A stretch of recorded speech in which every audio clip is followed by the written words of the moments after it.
Recyclico, making lithium-ion last forever. Recyclico's patented recycling process achieves up to 100% recovery of battery metals from lithium-ion batteries for electric vehicles, including cobalt, lithium, nickel, manganese, and aluminum. Recyclico Battery Materials Incorporated trades on the TSX Venture AMY, on the OTCQB AMYZF, and Frankfurt ID4. For more information, visit recyclico.com or phone us at 778-574-4444. Recyclico, making lithium-ion last forever. You're listening to HowStreet.com radio, available online at TalkDigitalNetwork.com. Welcome to HowStreet.com radio, the online source for market opinions. Here is Jim Goddard. My guest is Hilliard MacBeth, author of the second edition of the book, When the Bubble Burst, Surviving the Canadian Real Estate Crash. He's also a portfolio manager and financial advisor in Edmonton. Welcome back to the show, Hilliard. Nice to be on the show. Hilliard, with rising mortgage rates, people are wondering, how can I afford to stay in my home and not default on it and have the bank take it back? I've put so much money into it already, I'd hate to see it go. Are the banks repossessing homes, or are they coming up with solutions to sky-high mortgage rates? They are not taking any actions to put people out of their homes yet. And what they're doing instead, in my opinion, is almost as bad and maybe even worse. And that is they're extending the amortization on the mortgage. So a bunch of people took out variable rate mortgages in 2020, in 2021, and 2022, when rates were down at 1.5%, 2% on variable rates. Now that rates are up at 5, 6, 7%, even as high as 10% at one bank, Scotiabank, on those same variable rate mortgages, people's payments are jumping. And of course, what happens then is they can't afford to make the monthly payments. So payments maybe go from $1,500 a month to $4,000 a month, or some ridiculous number like that. So in order to fix that, what the banks are doing, and it's showing up in the bank reports that are just coming out this week, is they're extending the amortization to 35 years plus. So two of the banks that reported so far, CIBC and TD, both show 35-year or more, greater amortization on their schedules. More than 25% of all their mortgages are in, and this is brand new. Last year, you go back and look at it, and it's zero. They had zero mortgages that were 35-year amortizations. At the moment, they're at 25%, and it's probably climbing. And this is because people need to smooth out their payments over a longer period of time. The problem with that, of course, is that they pay way more interest. If they, they might find a way to pay it back faster, but the amortization schedule, if they just made the payments that the bank is offering them over 35 years, they would pay way more than double the original cost of the mortgage at current interest rates. So basically, people will be indebted for the rest of their lives and well into their retirement, and may never be able to pay off the mortgage. And maybe people are okay with that. I don't know. I talked to some people a few years ago, and they felt they would never pay off their mortgages. They would just make the monthly payments, and that'd be fine. In Hong Kong, people take out 100-year mortgages. They fully expect the third generation of their family to be the ones who get the property free and clear. Will Canadians accept that? Yeah, it's so, I don't know. I'm from the older generation, and it's just so far against what we were brought up with. The idea was you pay your mortgage off in your high income earnings by age 50, 55. You have your mortgage paid off. The kids are basically out on their own. You don't need to support them anymore. And then you've got 10 years of high income until 65, when you can save up some money for retirement, and then you retire at 65. And of course, in those days, a lot of people were offered a defined benefit pension plan as well. So they didn't need huge savings. They just needed a modest savings. And then they lived off their pension. Nowadays, if you had your mortgage payments going into retirement, you'd have to have some pretty good savings or good income in retirement. And of course, people don't have those defined benefit pension plans anymore. So in theory, it might work, but in practice, I think it's going to be very dangerous. Of course, our practice as investment managers for a bunch of individuals and families shows that, money gets tight in retirement. even for people that have saved up substantial retirement nest eggs and have them invested. And also people's attitude towards spending changes quite a bit too. So to have that monthly payment, that mortgage payment going out when you're retired and there's no income coming in, I think that would be psychologically very painful. However, we've seen rents skyrocket recently, and rents never really seem to come down all that much when they do come down. At least with a locked-in mortgage, you know how much you're going to have to pay, even if you haven't retired your mortgage debt. Would that be an advantage in the long run? Yeah, to have that mortgage payment fixed, and of course, every 5 years in Canada, the mortgage comes up for the rate on the mortgage comes up for renewal. The amortization schedule doesn't have to change, but the interest rate can change, and it can go up or it can go down. And people might save up a little extra money and pay down the principal. That's one of the best things you can do if you've got a big mortgage is to put an extra payment down. Quite a few mortgages, all the mortgages seem to be a bit different, but some of them allow you to once a year put 10% additional principal down, which can have a huge impact on your on the total interest paid over the amortization because it shortens up the schedule so much. So who's to say those people that have now are in this bind because of the high property prices that they got locked in at with extremely low interest rates, and now the interest rates are soaring. They might get out of the bind by just cutting out other spending and paying down their mortgage faster.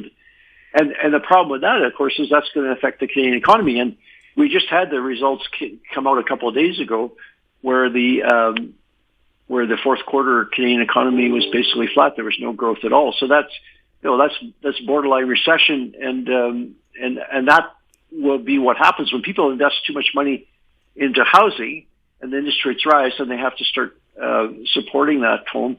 Studies in the U.S. show that people do not give up on their home, even when the home is severely underwater or upside down, as the various terms indicating that the mortgage is bigger than the house valuation after the house price drops.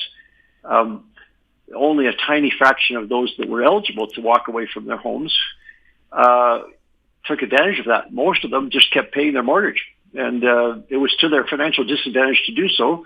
They would have been better off to walk away, but they didn't because they either felt morally obligated or they didn't want to move, or any number of reasons. But so people keep paying their mortgages, but that means they might not make their car payments. They might not, go on vacation. They might not do all kinds of extra discretionary items and that would impact the economy in Canada. Restaurant meals, all kinds of things might get cut back, and that's what happens. And then we got a society that's just hunkered down, paying off these massive debts that they incurred on this housing bubble that didn't need to happen. When you're in a situation like this in Vancouver, apparently we have the most empty office towers, and they're building more. Yeah, I can't believe that. It's just unbelievable. Is there any solution to that? Well, the office towers, it's a real mystery to me because I know a lot of people, and I'm in this category too, that I was working part-time from home before COVID hit, and then after COVID we were told to stay home for several months, and then of course, in that environment, I got all set up more permanently at home, and now I just go in once or twice a week, or 0 times a week, depending on how many in-person meetings I need to have. And a lot of people would prefer not to go downtown to a meeting with their financial advisor. They'd rather just do it online or meet for coffee someplace else. The offices, we've got beautiful offices.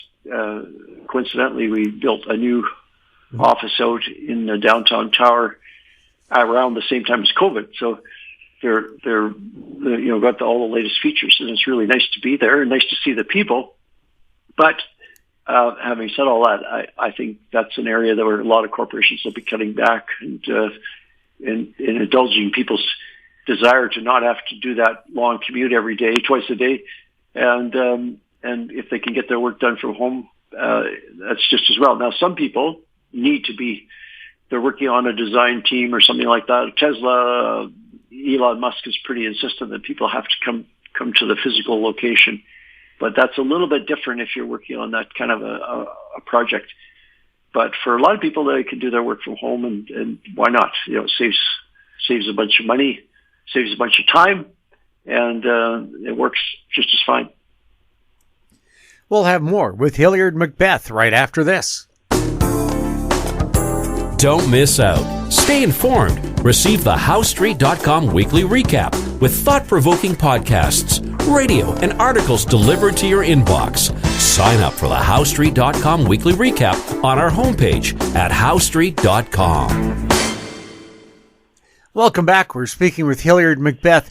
Hilliard, small businesses in downtown Victoria, BC's capital, are complaining about the government's new law that allows provincial employees to work anywhere in the province as long as they get their work done and send it into the capital if they're working for the provincial government. And they say, well, that means 3,000 people a day won't be coming to downtown Victoria. How are we going to survive? Do they have to move out to the burbs, and will our downtown cores become ghost towns? Well, some of them are already pretty empty. I mean, Edmonton, the downtown is I wouldn't say it's a ghost town, but it's not nearly. I think it's probably about 25 or 30%. And this affects all of the small businesses that are associated with the lunch places, all the different services that gathered downtown when all those towers were full of people. And of course, in Edmonton, they built a bunch of new towers in conjunction with the new Rogers Place hockey rink for the Edmonton Oilers. So there's extra office space there too, and it's definitely not full. And Calgary would be probably the same. I think Calgary had a vacancy rate of 30% before COVID, and I of course the vacancy rates, by the way, are vastly understated because a lot of people have long-term leases and they're not using all their space, but it's considered to be fully occupied, even though it's not fully occupied. Toronto will be in the same position, and they were building like crazy. I mean, Toronto had the highest number of high-rise cranes active in North America at around 220 not that long ago. And I checked, and about 100, I can't remember exactly the numbers, but it seemed like about 120 or 130 of them were residential, and then the rest of them must have been some office space, some commercial space, that sort of thing. So a lot of building activity going on there. So there's going to be a big surplus, and it's just unfortunate. And a lot of people are talking about converting office spaces to other uses, but it's difficult. Converting office towers, for example, to residential, it doesn't work very well because the plumbing and the wall, the various building of the interior walls and all that is completely different for office space versus residential. So it's very expensive to do the conversion. Do they have to start building office buildings with conversion in mind? Maybe make them into seniors housing or medical complexes where doctors and diagnostic equipment and seniors could all be in the same building? Yeah, I don't know. I don't think they need to build anymore. I think what appears to be the case is they need more rental housing, and they need to build that purpose-built, what they call purpose-built rental housing, where it's designed from the beginning to be affordable and will accommodate families. Because what we've had for the last 30 years or more is people building condos, which are more oriented towards the luxury market, and they're not really designed for families. So there's a huge gap in the housing market there, especially in places like Vancouver and Toronto, but even in other cities as well, where people are forced to buy. It's really not right for them to be borrowing a huge amount of money to become an owner. They might just be as happy just to rent for a while, and if it could be made attractive. Now, at the moment, renting is not attractive at all because the spaces that are available are not suitable for young families, and then also the protection for tenants is not great either. The landlords listening to this will be up in arms when I say this because they feel it's tilted too much in favor of tenants. But the fact that people have to move when they're renting, young couples I've talked to have moved 3 and 4 times in the period of 5 years before they finally end up buying a house. So that's unacceptable. But the big problem of course, is the affordability. And I don't know how you fix that. It's a very difficult question, but it needs to be fixed. In BC, a landlord has added 20% to a young couple's rent because they had a baby. And they said, well, according to your agreement, you have an extra tenant. I mean, there's so many things like that going on in the rental market. It's just really, really terrible. And I don't know what as I say, if there was more built, the last time there was a significant amount of affordable housing built was in the 70s, and it was when the government was involved. And as you and I have discussed before, in the 80s, we bought into the Milton Friedman, Margaret Thatcher point of view, which was let the private sector do it. Well, the private sector didn't want to build affordable housing for rent. The private sector wasn't interested in doing that. So, and they have there's nothing wrong with that. The private sector was responding to the market signals and to the incentives that were given to them. So the government either has to go in and fix the market subsidies and the market incentives so that it makes sense for people to build affordable housing, or the government has to do it themselves. And of course, that'll convince everybody that's watching Canada from outside. Our American neighbors will look and say, "Oh, that's a socialist country. They're building housing for poor people. What a socialist thing to do." But maybe that's what needs to be done. Well, I mean, you have to ask, do you want to step over homeless people sleeping in your driveway or on your doorstep, or do they deserve housing? And should homeless people even be allowed to move into a city like Vancouver, the third most expensive city in the world? The two of the famous billionaires in America, infamous maybe, are Donald Trump's father, Fred, and the Kushner family, and they owned a whole bunch of cheap housing in the boroughs in New York City and Manhattan, Queens and Bronx, and they rented them out to poor people. And of course, the government gave them very attractive incentives to do that if they met certain requirements, and then they would fight. And in fact, one of them went to jail for breaking the rules. But anyway, not on the Trump side, but on the Kushner side. But it was people lived in those apartments for years, and it worked. It wasn't great. There was gouging going on, there was cheating going on, but somehow it worked. And we just need that. We need something like that without the cheating and the gouging, of course. In Canada as well, we don't have it. It just doesn't exist. The new rental apartments that are being built today for purpose-built rentals, they're just designed as high-rise towers for expensive, $2,000, $3,000, $4,000 a month rents, and that unless wages go up a lot, that's just not going to help very many people, especially if they have a family. On the electric car front, Tesla held Investor Day on Tuesday, or Wednesday, I should say. How did that go, and how did the market react to it? Well, they started off. I didn't get through them. Well, first of all, they were late. They were like, it was typical, but it was more than half an hour late. So, and then they finally started, and they had teased with they were going to release the master plan. And they gave the master plan, and people can look at it themselves. It's on YouTube. But they were talking about the electrification of the economy and how it could be completely done with renewable energy. And it was pretty convincing. Like I tend to be in line with those views myself. But I think it might have turned off a lot of people because a lot of people just aren't there yet, and or disagree with that. Even Tesla supporters.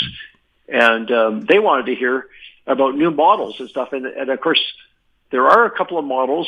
There's a Cybertruck, and there's the updated Roadster that have been teased for a number of years. The Cybertruck apparently is going to be out in limited production by the end of this year, and then in full production next year. But everybody was hoping that they would announce a new cheap car, $25,000 US or in that range, and that would of course blow the whole market wide open. and they didn't come out with that. They hinted that they might come out with it sometime soon, but that's what everybody expects. So people got a lecture on how the whole world should switch to renewable energy, which they didn't want to hear. And then they got some long explanations by engineering types about how Tesla is the leader in this and Tesla is the leader in that. And it was very impressive from a manufacturing point of view, from a research and design point of view. But what people wanted to hear about was something that was going to increase Tesla's volume dramatically by coming out with a cheaper car, and that didn't happen. So the stock dropped in the after hours while the event was happening. The stock dropped about 8%, and then the following day on Thursday, by midday, the stock was still down around 8%. And by the way, the stock it peaked at about $410 a share more than a year ago. It went down to $100 fairly recently, towards the end of 2022. And then it rallied up to about a little over $200. And after this drop on Thursday, it's down about 180 something. So it's still down 55% from its peak. It's up quite a bit from its bottom, but it's not. The stock is not doing well now. It's still, Elon Musk is still on the borderline of being the richest man in the world. So it's not.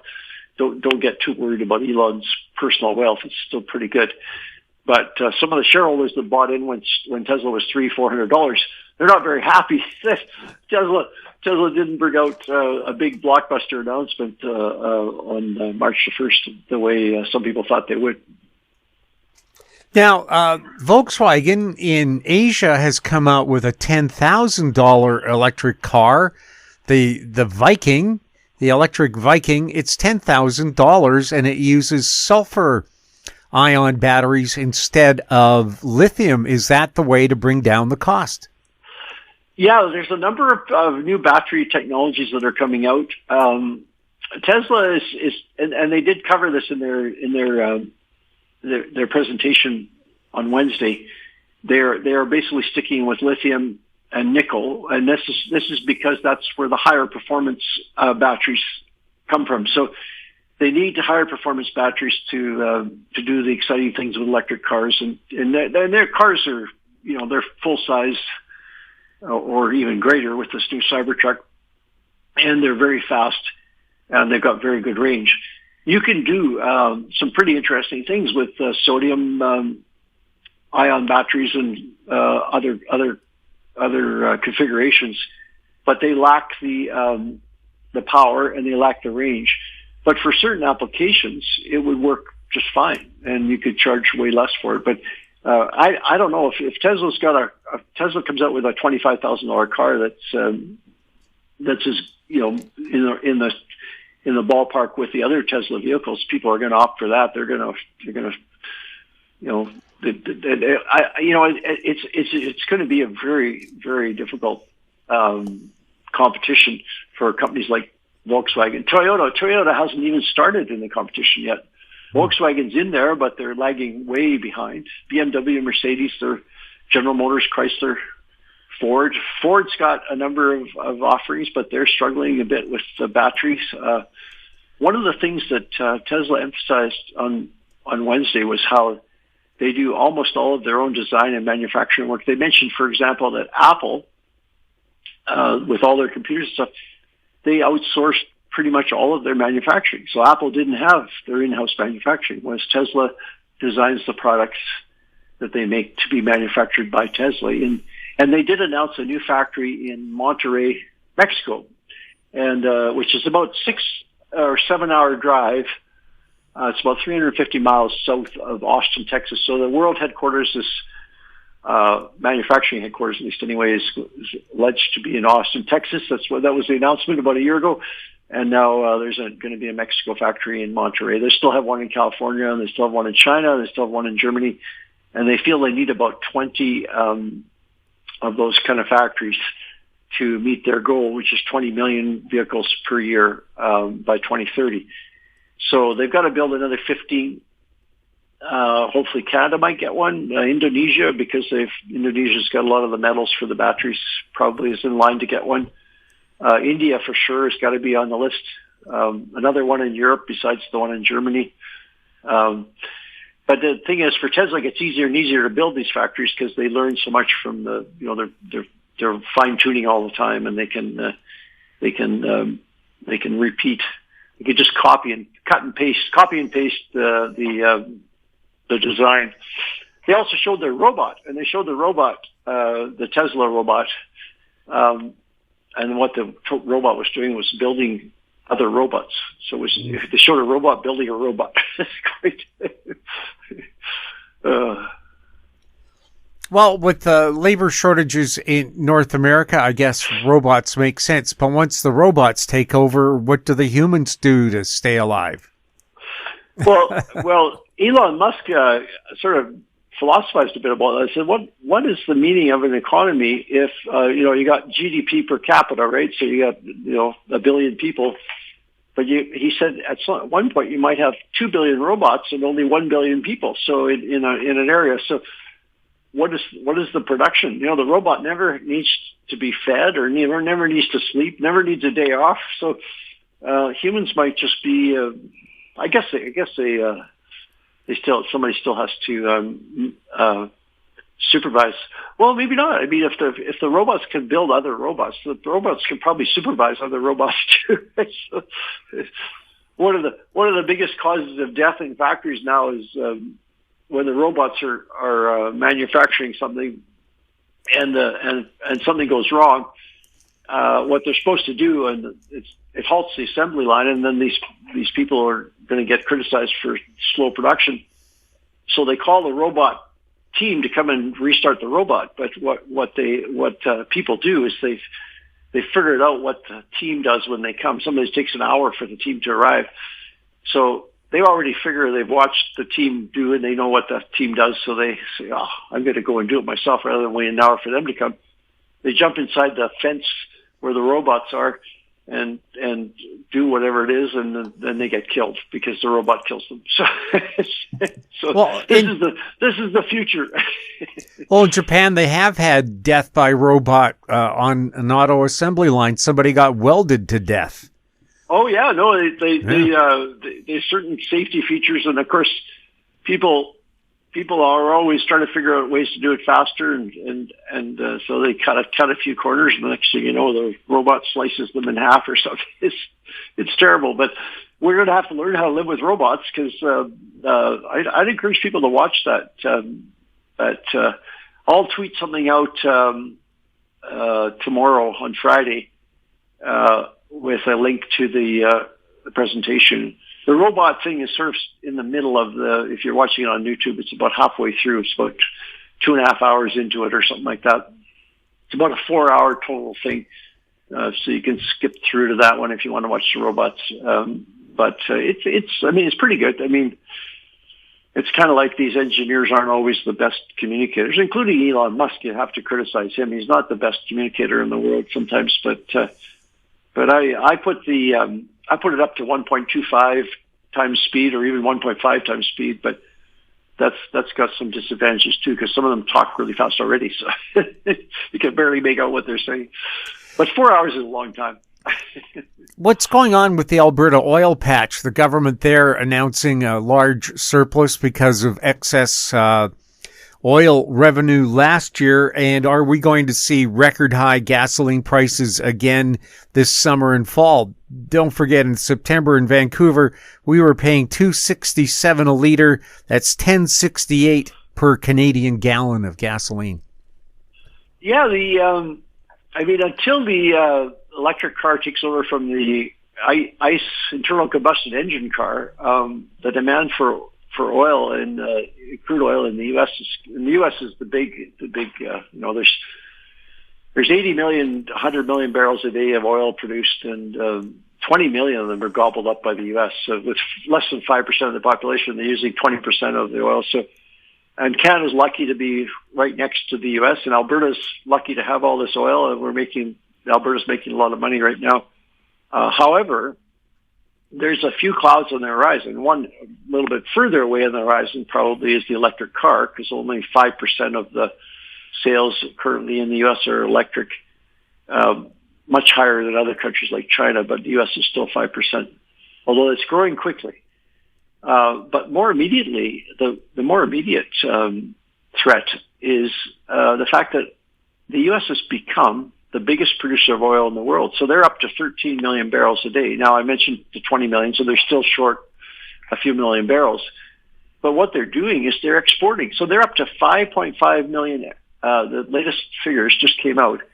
5.5 million barrels per day of exports out of the U.S. to other countries. They're importing about 4 million from Canada.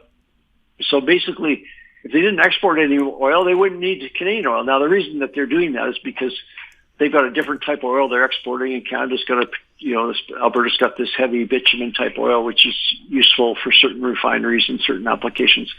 And those processing plants don't get switched over easily, so that situation will carry on for a while longer. But it's a pretty big threat. In the meantime, though, I think the surplus was like $10 billion. Now, the government of Alberta did their budget on Tuesday this week, and they said they're forecasting only $2 billion surplus next year. But that's, I think,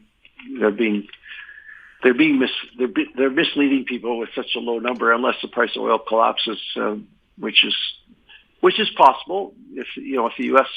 For instance, if the U.S., and it has happened in the past, the U.S. has banned exports. Well, if the U.S. banned exports, as they've done in the past, then immediately there'd be a huge surplus of oil in the U.S., and the price would come way down. Because there's no reason because there's a war in Russia and Ukraine for the price of oil to go up in Canada. It's almost entirely Canada and the U.S. Linked, and there's very little interaction with other countries.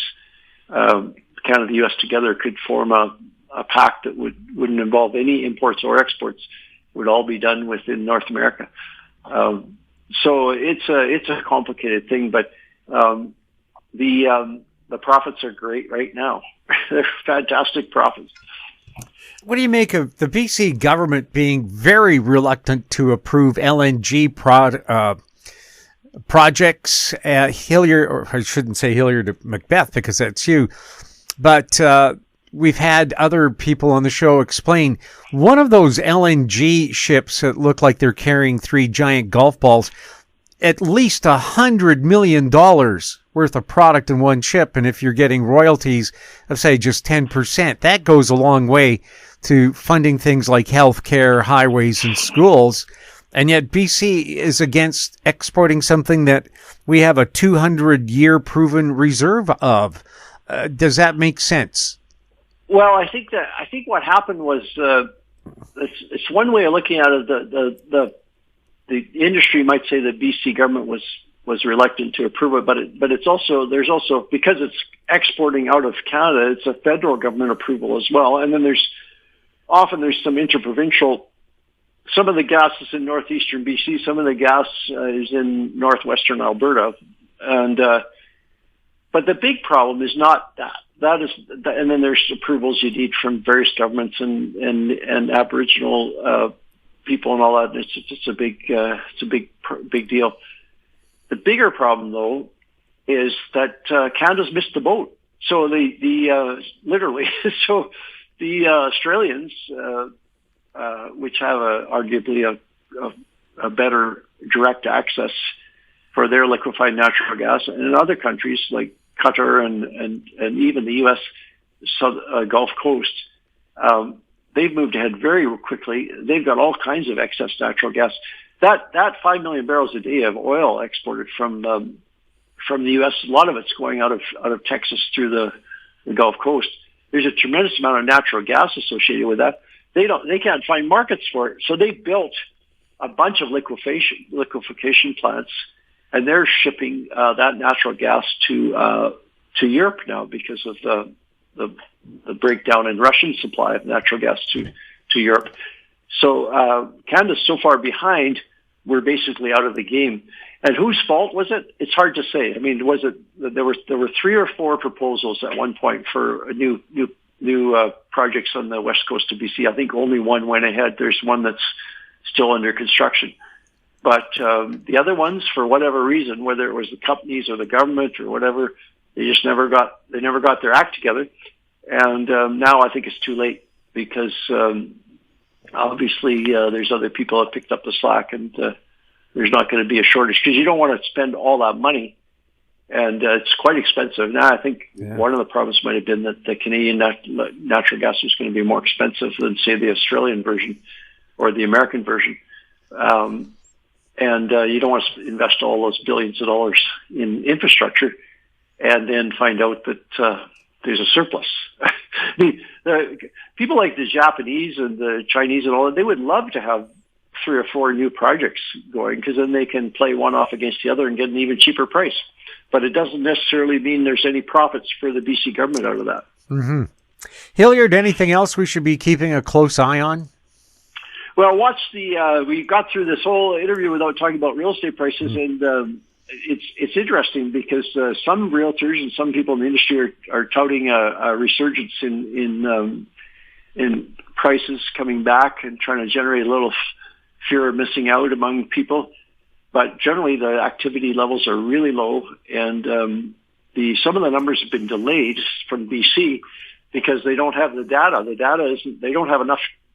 It might be that they don't have enough transactions to report, or maybe it's because the news is so bad they don't want to release it. But at any rate, the prices have come down in some areas quite substantially. Some parts of Ontario near Toronto, like Peterborough, that benefited from that COVID surge where people wanted to move out of the big city.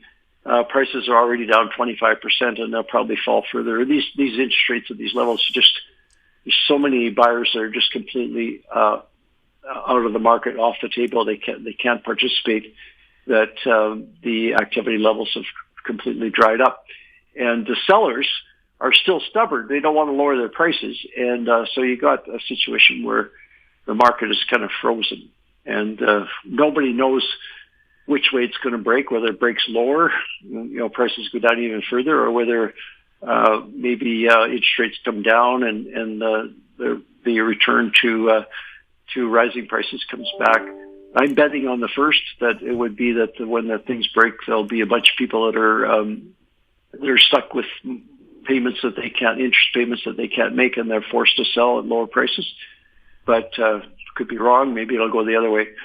But I would wait and see which way it breaks before getting too aggressive either way. Hilliard, what's going on with house prices?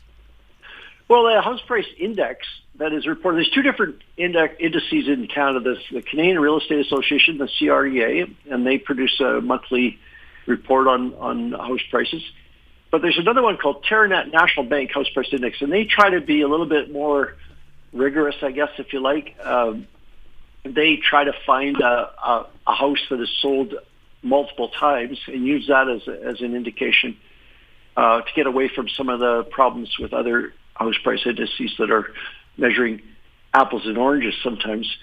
And but what's happened in British Columbia, it just did for the January data, which should be out now, is usually comes out February 17th, and it's now early March, and the data is no yet. And Terranet National Bank has put out a report saying that they don't have enough data from the British Columbia data providers. And I think what it is there just haven't been enough sales, or the results are so bad that they don't want to talk about it. So, but they've decided to stop, at least for this month, to not include any data from the Vancouver, Victoria, Kelowna, and Abbotsford Mission locations. So, I think basically it's probably because they just didn't have enough data points. They thought that the industry would be misleading.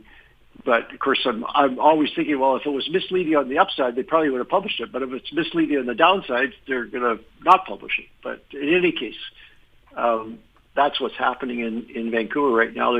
There's the data is either so bad or there's so little data that they can't even publish their house price index for January. Hilliard, thank you so much for chatting with us. Thank you, Jim. My guest has been Hilliard MacBeth, author of the 2nd edition of the book, When the Bubble Burst, Surviving the Canadian Real Estate Crash. Where can people get that book? They can buy it at